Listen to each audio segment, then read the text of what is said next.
Sepalika knowledge has brought multiple good news in my family. Yeah, thank you to you and the whole Sepalika team for making this happen for us. I think I've just sent you sweets, but there are no amount of gifts that can really say how happy we are.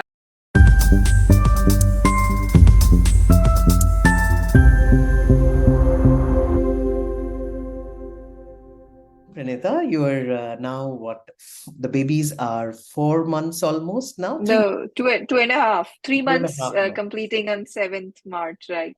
So 7th December, you've had your twin boy and girl, and girl 3 kilos, very healthy weight for a twin, boy at 2.5 kgs, and it's Yeah. been 3 months. How are you feeling first up? To be honest, my kids have been very supportive from the beginning. So I am all. I mean, I'm feeling great. There have not been that many sleepless nights. They've been sleeping well. They are growing well. My Avira has also like now started turning. She's at least trying to turn. So the progress is really great. I'm really enjoying this time with them, and I'm almost back to work now. So tell me, at the point when you came to Sepalika, I still remember this was November, right? So November 22. You just recount your journey till that point of time. What had you been through till November 22? Oh my God, it's a long story. So we started trying for trying for family when I was 32, 33 years of age. When I actually came to Sepalika, that is when I was pregnant, but it turned out to be a chemical pregnancy.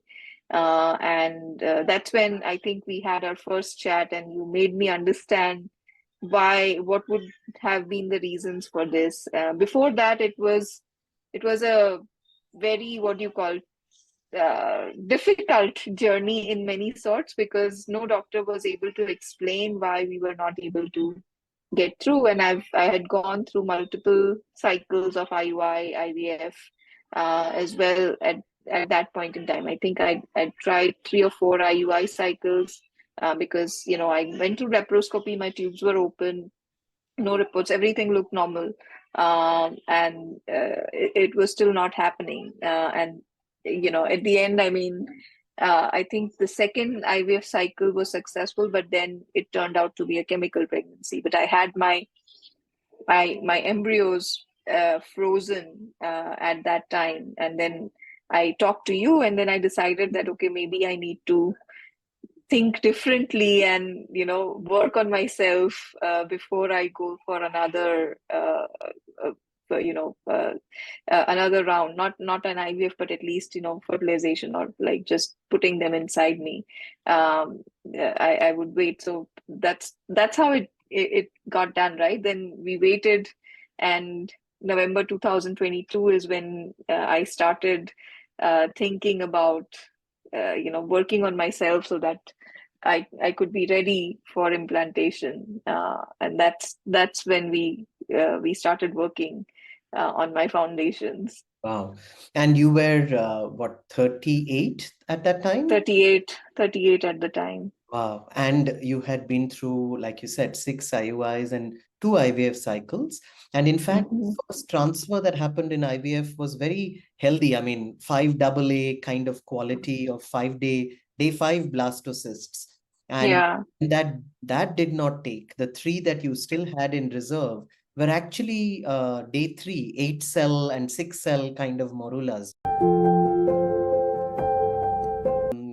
What made you think that foundational work could change the outcome, given that the DNA of the embryos was already kind of fixed?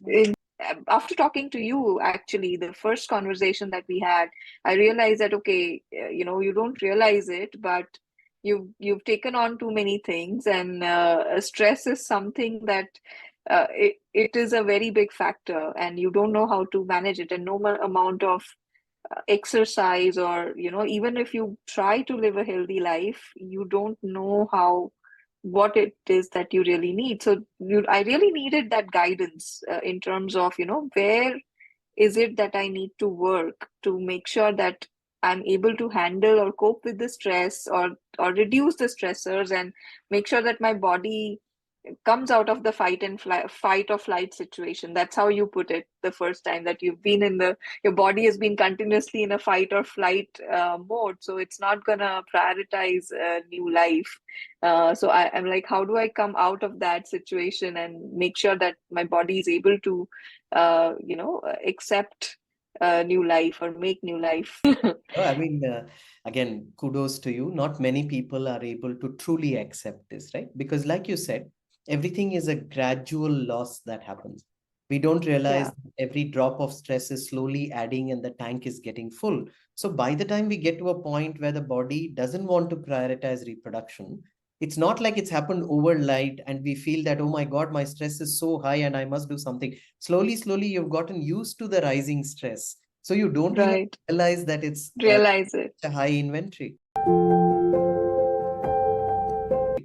So tell me, in terms of once you decided and you joined the program, what is it about working with Sepalika that struck you as being different from any sort of regular fertility experts and the rest of the journey? So the very first thing is that, my first conversation with you was an eye opener, because nobody really explained how the body internally functions, I mean, and how everything is connected. Like, the biggest problem that I've had, and I was ignoring it, is my gut health. Like, I used to be constipated. I used to have bloating before periods, things like that.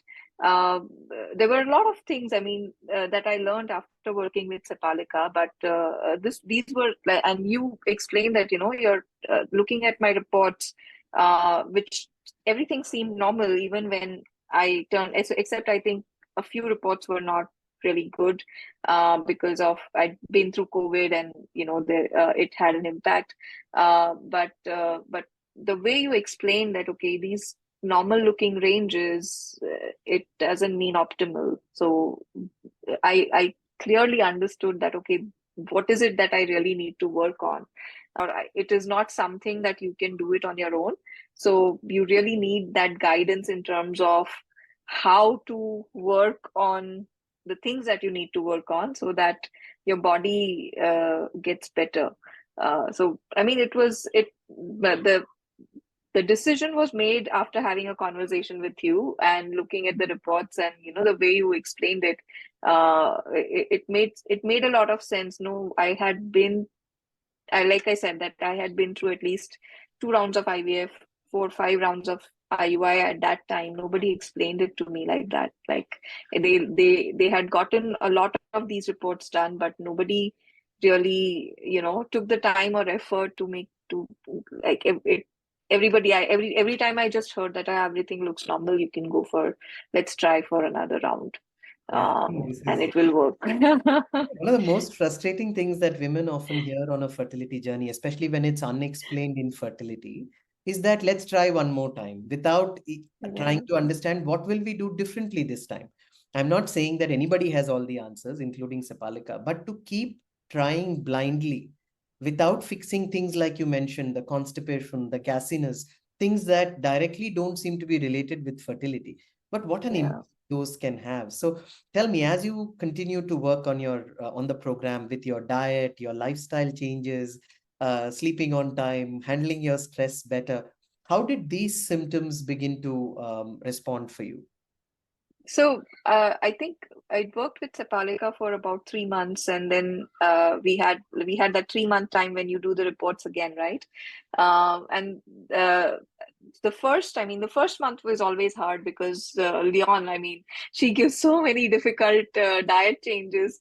But I was very adamant, and I stuck through it. Of course, I also reached out to her in terms of wherever I needed help, or like, I'm like, okay, this is something I'm not able to do. This is something I'm able to do. And she was very nice, and she made me comfortable and made sure that I'm able to follow 90% of the things. So the recommendations, I could see the result almost 1 month in, right? Like, in terms of my energy levels being better, I had started seeing the difference in my waist size Mm. in the first month itself. I mean, it was very minuscule at the beginning, but it was there. So I could feel the changes impacting me in my, in everything. I always was in a better mood, better energy, less, no constipation, or, those symptoms subsided. And I felt better overall within the first month itself. I don't think that happens with most people, but that was my experience. And at the 3 month mark, when we went through the reports again, the numbers were telling the difference. I actually compared, like I had the past and the previous, the present and the previous reports together, and I could see that there was a significant change in the numbers just within 3 months of time. And that's when I decided that, okay, maybe now I'm ready to at least give it a try and go for an implantation and not wait for the whole 6 months. And it worked out well. Like it worked out really well. Fantastic, fantastic. So you're absolutely right, because we are evidence-based. And when we did the 3 month repeat of all the blood tests that we did, you could yourself see between baseline and now the difference between so-called normal and optimal or perfect for fertility, right? So those improvements come through. But often, with your permission, I would also like for everybody to understand that the body gives signals, right? The bloating coming down, the acidity coming down. Again, like I said, I've taken your permission before we began the recording. So let me just put this on screen. So, for every patient, we do have at the back end this kind of tracking. And when you came in on the 5th of November 22, there were several of these, especially on the bloating and gasiness, which were all ranked at the 3 on 5 kind of thing. And by the time you took the decision to go in for an FET by April 2023, at that mark, all of these greens are ones that have, substantially improved. So we went from a 3 to a 0, which is equal to a -3 and so on. So like you said, bloating, gasiness, moods, etc. So it's lovely when, both the clinical symptoms respond. So you can feel it yourself in your body, and the blood test reports tell the, second part of the story as So tell me, when you went in finally for the transfer, and you were going through the 2 week period, wait period, and then Oh my God. Yeah, because I had been through a chemical pregnancy, so like the HCG was in the first time also, the HCG was doubling in the first 2-3 days, but it wasn't significant, and the doctor had kind of given signals that don't be too excited about it. But when this time the results came, the numbers were off the chart. Like it was at I think in 2 days time it was 750 or something. It was like really high, yeah, which made, it was obvious that this time it's real, it's not going anywhere, and all I need to do is just make sure that I'm taking care of myself and seeing it through. So yeah, it was ecstatic. The 2 week wait period was, it is always unnerving, but I was more confident this time fabulous. than I had been ever With that during kind this. of healthy doubling of beta HCG, your doctor actually went in for an early scan. Anyway, it's a embryo transfer, etc. 6th week, we saw both heartbeats, right? Yes, Tell me, how did yes. that feel? That was again Oh a my big God. milestone. And we were not expecting that it would be twins. I was like, okay, fingers crossed. Yeah, they had implanted me with 3 embryos, and two of them survived. So when she gave the news that you have double khushkhabri, we were like, oh my God. And at that time, because the embryos are also fragile, so we didn't really get to hear the heartbeat. Mm, But she checked it. She's like, I'm not putting in Doppler because it's still very early. So, but what do you call? Luckily or unluckily, I don't know. The next day, I kind of got the hematoma, yeah, so yeah. I had to rush. It was the next day, like 9th of May is when I went for the 6-week scan, and 10th of May, which is our wedding anniversary, is when I actually got hematoma and I had to rush to the hospital. I remember I was messaging you and calling Gurpriya and Sharda and like everybody in the Sepalika team, and trying to kind of make sense of, okay, why is this happening? So I was in a panic mode, but it turned out, and at that time, the doctor made us hear both the heartbeats, and she's like, relax, nothing to worry, this is normal, it happens, and you just, but just for your sake, you can stay here, or we can put you in observation for a night, and but overall everything's fine. So that's when I actually heard the heartbeats, and it was like horses running. And oh my God, like Sandeep and me, both of us were ecstatic and relieved, to be honest. Like it felt unreal. Yeah, I can imagine after this long a wait and after the journey that you had been through, and again to have such a climax. Your babies are very dramatic, no? So the one day Yeah. before, there's a subchorionic hematoma, which is actually benign, and that's what, finally when I messaged you and I saw your message, that's what I realized, that it's unlikely to be anything serious, because there is a little bleed that can sometimes happen between where the embryo is joining the mother's body at the placenta. So there is subchorionic hematoma that is common, but once the heartbeat was heard and it was rapid, and like you said, like horses, we knew that again, this is nothing, it will pass with time. And, that's how, again, so the pregnancy as well, right? So you were in great shape when you got in for the transfer. You had already done the work, right? So I had, your weight, for example, when you came in was at 72 kgs, and you didn't need to lose much, but that little 5.5 kgs of healthy weight loss from Mhm. 72 to 67.5 by the time you were ready in April again makes a huge metabolic difference to how the babies then begin to grow, reduces your risk of gestational diabetes, doesn't put you at high risk for blood pressure during pregnancy. There's a whole bunch of things that can, just be fixed with that. So how did the pregnancy go once the initial scare was over? Oh, it was, I mean, yeah, I mean, except for the initial scare, I think it went really smoothly, and everybody was surprised. And like I said, my parents were a little scared that, it's happening after a long time. Plus, it's twins, so it was a constant anxiety for everybody but me, uh, which is a good thing. And I mean, yeah, the doctor did put me on bed rest from the fourth month, etc. But it was not like like crazy bed rest that you can't really move. No precaution. uh She was just it was worried very about, precaution. yeah, the babies Correct, were it was more growing very rapidly. They were quite large at every stage of right. the ultrasound. So she was worried that whether the uterus would hold it in or not. So there was a Correct. cerclage that was opted for as well.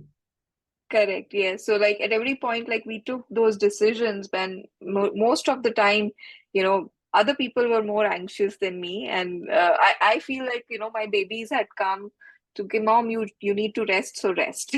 Nice. That's how it became. Like I had a very wonderful pregnancy. I was taken care of very well by my kids and my partner, and everything went really smoothly. Like no gestational diabetes, the reports were flawless. No other issues. I'm like I told you before, I'm almost back to my pre-pregnancy weight. Wow. And the tummy is also almost gone. I mean, it's still not. Like I told you before, I'm almost back to my pre-pregnancy weight. Wow. And the tummy is also almost gone. I mean, it's still not completely gone, but I can see that it's gonna go away. And there are, like, I don't even have that many stretch marks. So uh, I Wow. know I probably, this is TMI, but maybe No, no, but it's seriously, all of this matters because, again, we keep telling people that if you give your body 6 months, if you give us the chance to guide you through this process, you will eventually end up with a flawless pregnancy and a nice delivery. And the whole experience, and postpartum as well, you will not suffer from any mood swings. Again, like you said, the tummy comes back in place with minimal stretch marks. All this can come from sheer hormonal balance throughout the pregnancy. And you lay the foundation for that by taking care of the constipation, the gassiness, eating the right diet, reducing your stress, so everything can go like that really smoothly. And it's not just Yeah. about getting pregnant, right? It's about getting pregnant in a healthy way and giving birth to really healthy children at 3 kgs and 2.5 kgs. That's a pretty substantial birth weight for I twins. was huge. I was an elephant during the last months. People, whoever would come and see me, they're like, "Oh, it's happening any day now. It's happening any day now." And I wanted to wait, so I'm like, okay, I'm not having premature delivery. I waited till 37 weeks, and I could wait. I could have waited for about more, 2 or 3 or maybe 5 days more, but then I am like, okay, let the doctor also be comfortable, and make sure that I'm not risking too many things just for the sake of it. So, but yeah, they came at 37 weeks, which is a full term Full term, for yeah, twin pregnancy. and fabulous. So tell me, Praneta, if you were to think about your own experience and sort of give any advice to anybody who's in that phase that you were in, right? You had tried really from the age of 32 till the age of 38, and that's finally when it happened for you. If you were to go back, give advice to your own self or to any other women who are listening to this and trying to take fertility decisions, what would your advice be to them? It's knowledge is power. Knowledge has power, and make sure. I mean, and I know that we all tend to kind of Google everything, but it's important to find the right people who can actually give you that guidance. And I'll give you one other good news. So my younger brother was also he's also in that age group, 33.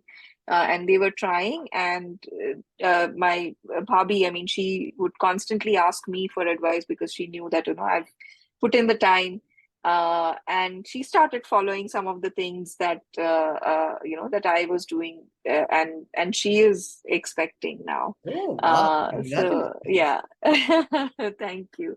So yeah, so they are about in the fifth month. And yeah, so yeah, I mean, it's Sepalika knowledge has brought multiple good news in my family.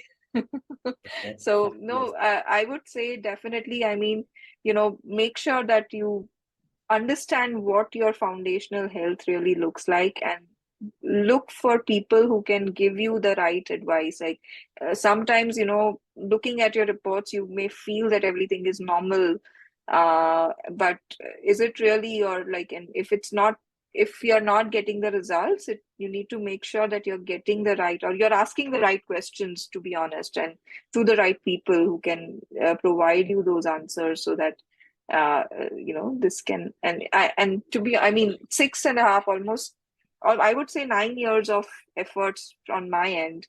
After 9 years, I finally got an answer which resulted into good news. So